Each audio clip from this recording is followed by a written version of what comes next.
नमस्कार दोस्तों, आप सभी को बता दें कुछ ही देर पहले पवन सिंह का एक पोस्टर रिलीज किया गया है जिस गाना का टाइटल है यही खातिर आरा जाने।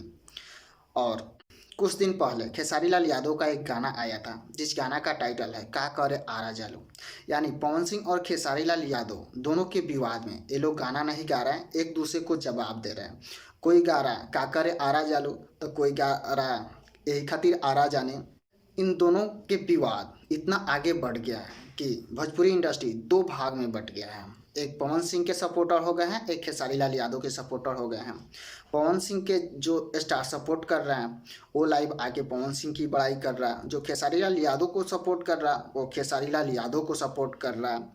ऐसा न्यूज आया था कि समर सिंह ने खेसारी लाल यादव को मारने गए थे, लेकिन कुछ ही देर बाद समर सिंह ने लाइव आकर माफ़ी मांगा और बोला कि हम उन्हें मारने नहीं गए थे बल्कि उनसे बात करने गए थे। और बाद में खेसारी लाल यादव भी लाइव आए थे और उन्होंने बताया था कि कोई किसी से बात करने 50-100 आदमी को लेकर नहीं जाता है, बल्कि वो फ़ोन करके भी बोल सकता है या अकेले जाके भी बात कर सकता है। दोस्तों, आप सब बताइए, आप सबों को क्या लग रहा है भोजपुरी इंडस्ट्री में इन दोनों का ऐसा बर्ताव सही है या गलत?